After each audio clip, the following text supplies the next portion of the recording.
मैं हूं गरिमा। स्वागत है आपका दस्तक लाइव में। आइए बढ़ते हैं भोपाल की खबरों की ओर। प्रदेश में अवैध उत्खनन और परिवहन, खास तौर पर रेत के अवैध उत्खनन और परिवहन को लेकर मुख्यमंत्री शिवराज सिंह चौहान के द्वारा 5 सदस्यीय मंत्रियों की एक कमेटी बनाई गई है। इस कमेटी में मंत्री नरोत्तम मिश्रा, गोपाल भार्गव, जगदीश देवड़ा, खनिज मंत्री ब्रजेंद्र प्रताप सिंह और हरदीप सिंह डंग है। कल इस कमेटी की बैठक हुई और ये रणनीति बनाई गई है कि अब अवैध उत्खनन को रोकने के लिए चेक पोस्ट बनाए जाएंगे, जो रेत खदानों के 3 किलोमीटर के दायरे में बनाए जाएंगे। साथ ही सीसीटीवी कैमरे से मॉनिटरिंग होगी। खनिज मंत्री ने कहा 1 महीने से शुरू हो जाएगा मॉनिटरिंग सिस्टम। गौरतलब है कि लगातार अवैध खनन की मिल रही शिकायतों के बाद यह फैसला लिया गया। अभी रेट करे नहीं है, विचार चल रहा है। बेसिकली आपको ये देखें कि जो अभी ऑक्शन पे हम लोग गए हैं तो उनकी वैसे भी 350-400 है, यदि आज की पोजीशन देखें हम।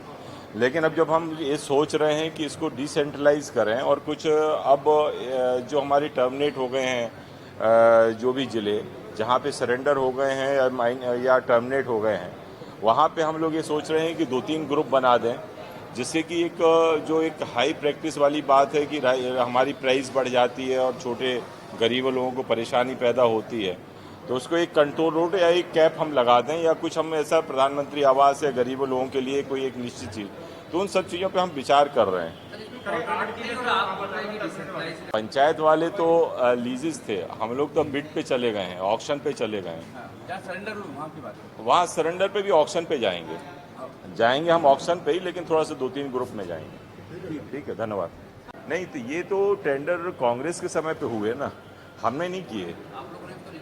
नहीं, रिवाइज तो जो टर्मिनेट हो गए हैं, जो सरेंडर हो गए हैं, जहाँ पे हमें फिर से टेंडर करना है, वहाँ पे हम विचार कर रहे हैं। लेकिन जो ऑलरेडी ऑन गोइंग हैं उनको तो हम छू इसलिए नहीं सकते क्योंकि उनके एग्रीमेंट पुराने टर्म से हैं और वो एक लिटिगेशन का मामला बनेगा, इसलिए हम उधर उन जिलों पे हाथ नहीं कर रहे हैं। हम जो ये हैं, जो टर्मिनेट हो गए हैं, जो सरेंडर हो गए हैं, वहाँ पे हम विचार कर रहे हैं कि कोई ऐसी पॉलिसी लाएं जिससे कि गरीब लोगों का भी हित हो और जो हमारा जो रेट एकदम से बढ़ जाते हैं उस पर हम थोड़ा सा चेक कर पाए।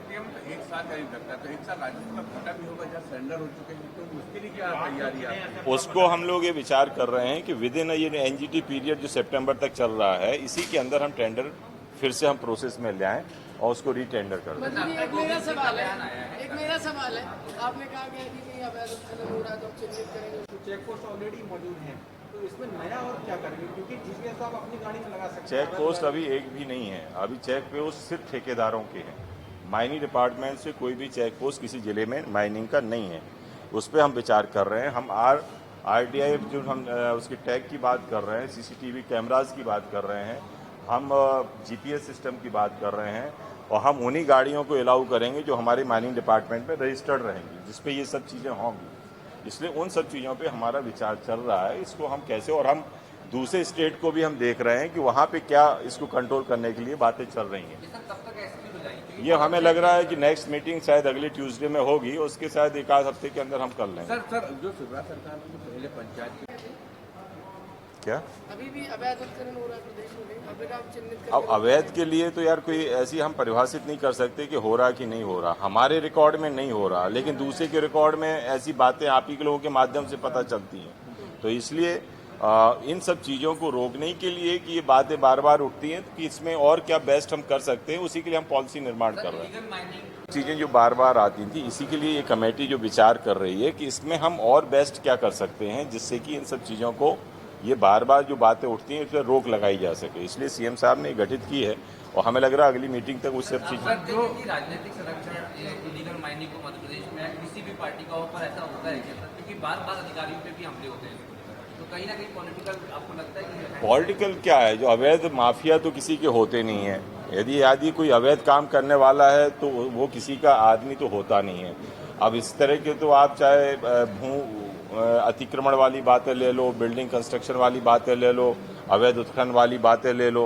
अब इन पे यदि कहो कि आप इन पे संरक्षण यदि हम दे रहे हैं तो फिर उस पर कार्रवाइयाँ क्यों हो रही हैं? फिर तो कार्रवाइयाँ भी नहीं होनी चाहिए, इसलिए कहना गलत। सर उस समय जब शिवराज सरकार नए तरीके से कमेटी विचार कर रही है, लेकिन आपने जितने भी विचार बताए हैं वो एक ही एप्लीकेबल। सर जो खास जो गाज और रेत निकालने का जो प्रस्ताव है सर क्या होगा और कितना फायदा होगा? वो वैसे इरिगेशन डिपार्टमेंट से वो कल कैबिनेट में बात आई थी और उसमें ये देखा गया है कि बहुत से जो हमारे बड़े बांध हैं, जो भी सरोवर हैं, उनको उसमें कहीं ना कहीं सिल्ट जम जाने के कारण जो भराव होना चाहिए पानी का वो नहीं हो पाता है।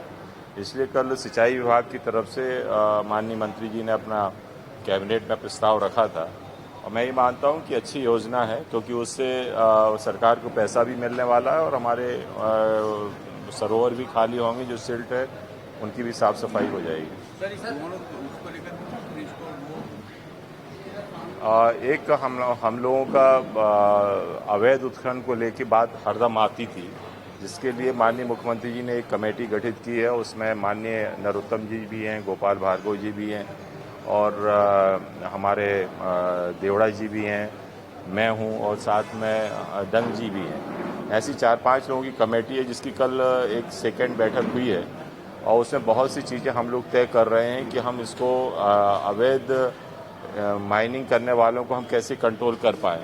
उसके लिए हमारा एक GPS सिस्टम भी है, RFID एक टैग है, उसको हम गाड़ी जो रजिस्टर्ड होंगी उनमें हम वो लगाएंगे, उनकी मॉनिटर हो। उसका एक सोच रहे हैं कि संभागीय स्तर या प्रदेश स्तर पे एक कंट्रोल रूम बनाएं, जो भी हमारी मूवमेंट्स हैं, जो भी खदान पे जा रही है, जहाँ पे भी जा रही है, उसको मूवमेंट को हम कर सकें, उसको देख सकें।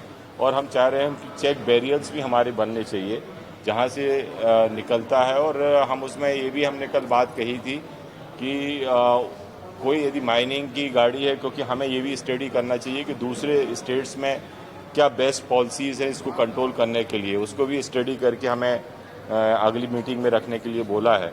तो जो हम बेस्ट उसमें कर सकते हैं इन सब चीज़ों को रोकने के लिए, और कई तरह के कानून हमारे राजस्व में भी बने हुए हैं, अन्य डिपार्टमेंट के बने हैं, लेकिन हम इसको संकलित करके हम ये चाहते हैं कि एक कानून कोई भी अवैध चीज़ों को लेके हो, क्योंकि अलग अलग जगह जब कार्रवाई होती हैं तो वो कई जगह चीज़ें चली जाती हैं।